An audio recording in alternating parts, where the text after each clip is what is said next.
जोहार झारखंड, जोहार घाटशिला। जैसा कि आप सभी जानते हैं, झारखंड राज्य के घाटशिला विधानसभा में उपचुनाव होना है। इंतजार की घड़ियां खत्म हो चुकी हैं। आज की रात अंतिम है। कल सुबह 7 बजे से मतदान का कार्य आरंभ हो जाएगा। तो कल 7 बजे मतदान का कार्यक्रम आरंभ हो उससे पहले मैं जयराम कुमार महतो, केंद्रीय अध्यक्ष झारखंड लोकतांत्रिक क्रांतिकारी मोर्चा, सह विधायक डुमरी, घाटशिला विधानसभा के तमाम मतदाताओं को, भाइयों बहनों, नौजवान साथियों, बड़ों बुजुर्गों को एक संदेश देना चाहता हूँ। वोट आज भारत समेत विश्व के अधिकांश देशों में वोट की व्यवस्था है। वोट यानी लोकतांत्रिक व्यवस्था का आधार। यानी जब से हमारे हाथों में वोट की शक्ति आई, जिस दिन हमारे पास वोट आया, तो वोट किसके बदले आया? जब भी कोई नई चीज़ आती है किसी के बदले आती है। जी हाँ, वोट आया राजतंत्र के समाप्ति पर, राजाओं के शासन के समाप्ति पर वोट तंत्र का उदय हुआ। यानी राजाओं का शासन। राजाओं का शासन मतलब जो राजा की इच्छा, जो राजा की मर्जी। राजा का पुत्र राजा, राजा के पुत्र का पुत्र राजा, राजा के पुत्र का नाती राजा, राजा के नाती का नाती राजा, बादशाह राजा, बादशाह का बेटा बादशाह, बादशाह के बेटे का बेटा बादशाह, शहंशाह का बेटा शहंशाह, सुल्तान का बेटा सुल्तान, सम्राट का बेटा सम्राट। यानी इस परंपरा को ध्वस्त करके, इस परंपरा को दरकिनार करते हुए भारत देश में लोकतंत्र की व्यवस्था हुई और लोकतंत्र का आधार बना वोट का तरीका। वोट की यह प्रणाली उस लोकतांत्रिक व्यवस्था का आधार बनी। यानी अब राजा की मर्जी नहीं है, अब बादशाह की मर्जी नहीं है, अब शहंशाह की हुकूमत नहीं है। अब जनता के हाथ में निर्णय है, जनता के हाथ में निर्णय है, जनता के पास निर्णय है कि अब हमारा राजा कौन होगा। अब तो उसे राजा नहीं कहेंगे, जनप्रतिनिधि कहेंगे। लेकिन राजा के स्थान पर कौन आया? राजा जो शासन करता था, राजा जो नीति नियम बनाता था, राजा जो राज्य को चलाता था। तब राजा तो चले गए, उनके स्थान पर कौन है? उनके स्थान पर आज हैं एमपी का समूह और एमएलए का समूह। ग्रुप ऑफ एमएलए और ग्रुप ऑफ एमपीज। यानी एमएलए का समूह और एमपी का समूह। एमपी का समूह यानी देश के लिए, एमएलए का समूह यानी राज्य के लिए, जो राजाओं के स्थान पर शासन प्रशासन को चलाने के लिए आए। अब उस शासन प्रशासन को जो लोग चलाएंगे वो उनकी मर्जी नहीं है, वो हमारी मर्जी से जाएंगे, हमारे वोट से चुनकर जाएंगे। हम जिन्हें वोट देंगे वही जाएंगे और शासन प्रशासन को चलाएंगे। तो मैं ये बातें इतनी लंबी और विस्तार से इसलिए कह रहा हूं क्योंकि जिस मकसद के साथ हमारे देश ने लोकतंत्र की व्यवस्था को अपनाया था, जिस मकसद के साथ एक आम जनमानस ने वोट तंत्र में अपनी भागीदारी को सुनिश्चित की थी, वो मकसद आज 70-75 सालों के बाद भी सार्थक होता हुआ नहीं दिख रहा है। आज भी ऐसा प्रतीत होता है कि राजे के पुत्र को ही उसी की उम्मीदवारी आज भी है। 75 वर्षों के बाद भी इतना बदलाव नहीं हो पाया कि आम जनमानस अपने वोट को लेकर सक्रिय रह सके, उस अपने वोट को लेकर चिंतनशील रहे। आज भी राजपुत्र ही बड़े बड़े राजनीतिक दलों से चुनाव लड़ने आते हैं, चुनाव लड़के विधायक, मंत्री, सांसद, मुख्यमंत्री इत्यादि इत्यादि बन जाते हैं। घाटशिला का कहानी क्या है आप सभी जानते हैं। घाटशिला में एक प्रत्याशी तो हमारे हैं, झारखंड लोकतांत्रिक क्रांतिकारी मोर्चा के एक साधारण कृषक आदिवासी परिवार के एमएससी बीएड की पढ़ाई कंप्लीट करने वाले रामदास मुर्मू, जो जेएलकेएम के प्रत्याशी है। लेकिन दो प्रत्याशी कौन है? चलिए, हमारे भाई समान ही है, उसमें कोई उनकी हम शिकायत ना आलोचना करेंगे। दोनों हमारे बड़े भाई हैं, बाबूलाल जी और सोमेश जी। लेकिन उनका संबंध किस परिवार से है? दोनों का संबंध पूर्व मंत्रियों के परिवार से है। जो दो प्रत्याशी हैं, जो दो कैंडिडेट हैं, दोनों पूर्व मंत्रियों के परिवार से ताल्लुक रखते हैं। अतः ऐसे में लोकतंत्र की अवधारणा, लोकतंत्र की वह विरासत जो हमने राजतंत्र को समाप्त करके अपनाई थी, बिल्कुल सार्थक होता हुआ नहीं दिख रहा है। इसलिए आप सभी से आग्रह होगा कि घाटशिला के उपचुनाव में घाटशिला के तमाम माताओं बहनों को मैं विनती करूंगा, मैं अनुरोध करूंगा कि इस बार उस परंपरा को, उस परिपाटी को तोड़ें कि राजा का बेटा राजा बने। इसको तोड़ना होगा। ये लोकतंत्र के लिए हितकारी नहीं है। क्योंकि आज हम बात करते हैं कि हमारा देश तो अमीर है लेकिन यहाँ की जनता गरीब है। हमारा देश कल को 7 ट्रिलियन, परसों 10 ट्रिलियन, कुछ वर्षों बाद 15 ट्रिलियन, कुछ वर्षों बाद 20 ट्रिलियन, तो शायद कुछ दशकों के बाद 50 ट्रिलियन की भी इकोनॉमी छू ले। लेकिन क्या आम व्यक्ति तक पहुंच पाएगी? नहीं, एक खाई बनेगी। क्योंकि हमने सत्ता का और संपत्ति का केंद्रीकरण कर लिया है, एक जगह केंद्रित हो गई है। अगर वास्तव में हम देश को खुशहाल देखना चाहते हैं तो हमें विकेंद्रीकरण की प्रक्रिया को अपनाना होगा। हमें विकेंद्रीकरण की जो व्यवस्था है उसे सार्थक दिशा में, सकारात्मक दिशा में लेकर जाना होगा। विकेंद्रीकरण यानी किसी के पास भी पैसा, सबके पास राजनीति का पावर, सबके पास सारी व्यवस्थाएं, सबके पास, आम व्यक्ति तक, अंतिम पायदान पर जो व्यक्ति खड़ा है उस व्यक्ति तक जाएगा, उसे विकेंद्रीकरण। तो इसलिए आज इस व्यवस्था को बदलना होगा। घाटशिला के तमाम मतदाताओं से मेरा अनुरोध होगा। घाटशिला हमारे सभी भाई लोग गए, विजेता कमेंट में हैं, हमारे स्टार प्रचारक के तौर पर थे। कई हमारे भाई, हमारे बहनें, हमारे सभी लोग घाटशिला गए। मैं भी घाटशिला गया था। और घाटशिला में क्या देखा सबने?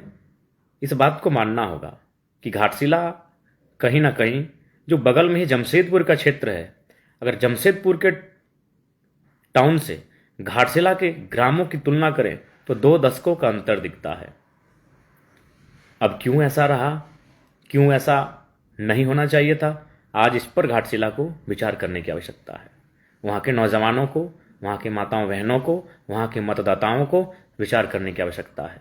आज वहाँ के सड़कों की स्थिति क्या है? वहाँ टावर तक 50% से ज़्यादा टावर नहीं पकड़ रहा था। जो भी है नहीं जानते, घाटशिला घूम कर आएंगे। सरकार की जो सुविधाएं संचालित हो रही है वो किस अवस्था में संचालित हो रही है, ये जानने की आवश्यकता है।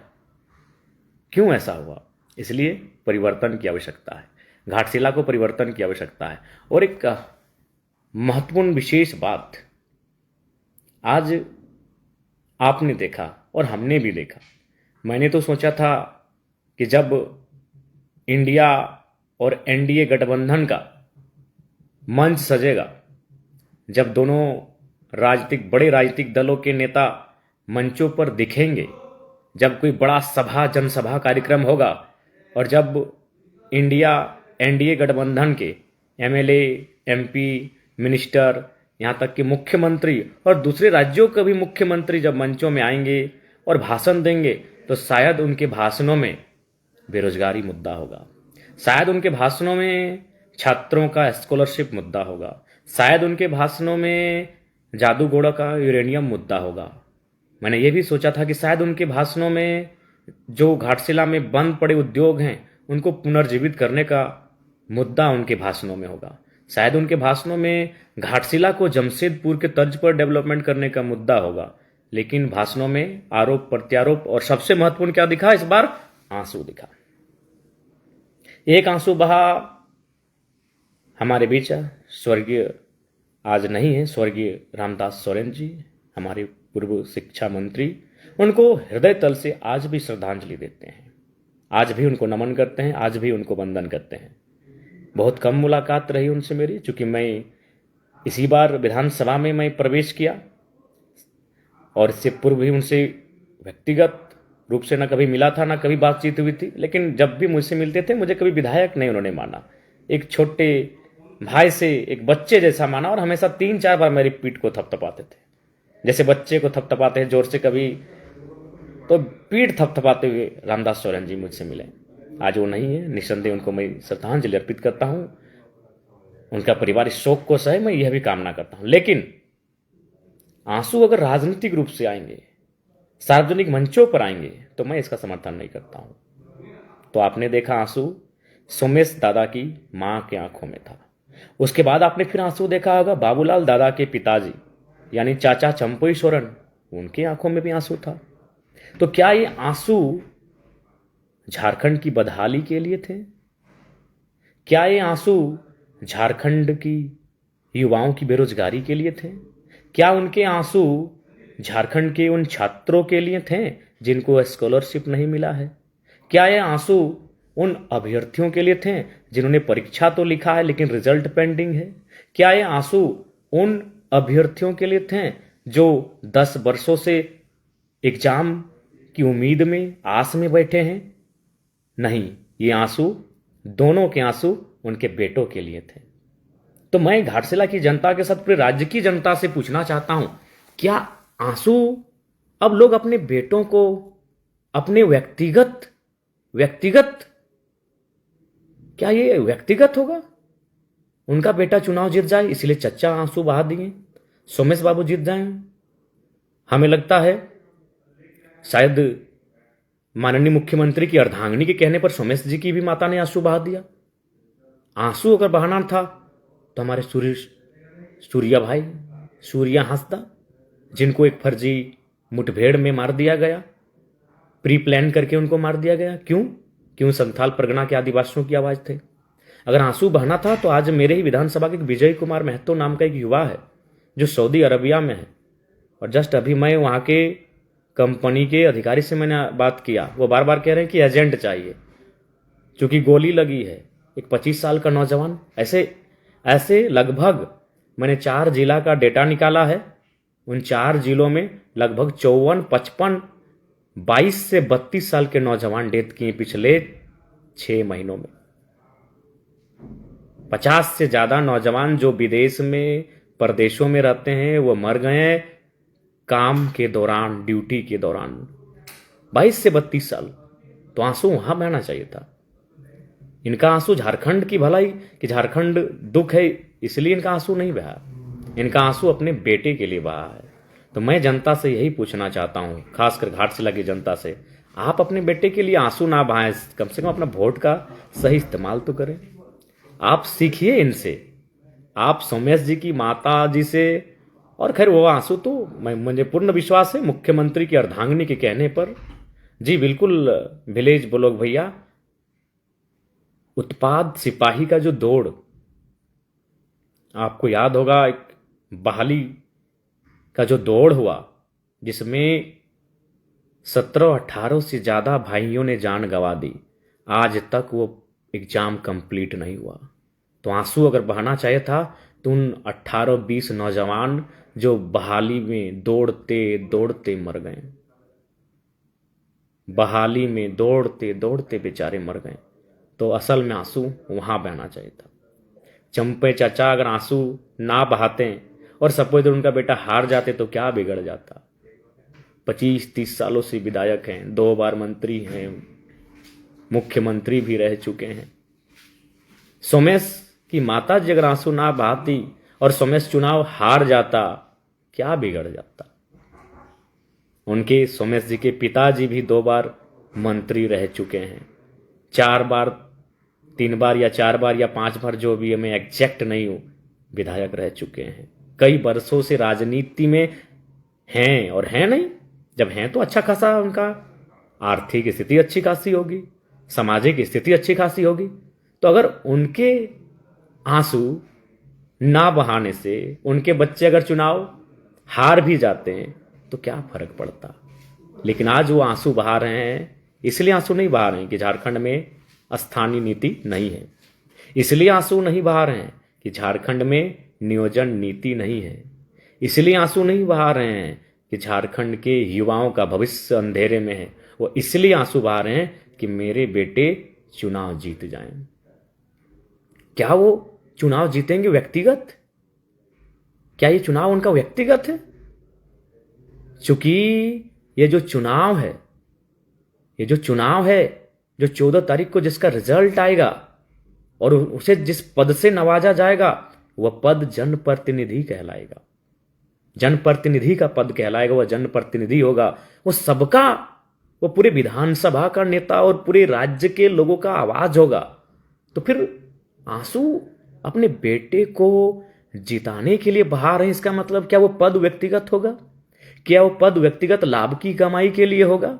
क्या वो पद निजी स्वार्थ की पूर्ति के लिए होगा? यदि वो पद व्यक्तिगत नहीं है, यदि वो पद निजी लाभ की कमाई के लिए नहीं है, यदि वो पद निजी स्वार्थ की पूर्ति के लिए नहीं है, तो आंसू बहाने की कोई आवश्यकता नहीं है। अगर वो काबिल होंगे, जनता उन्हें चुनेंगे, जनता उनका समर्थन करेंगे, जनता उनके साथ खड़ा रहेंगे।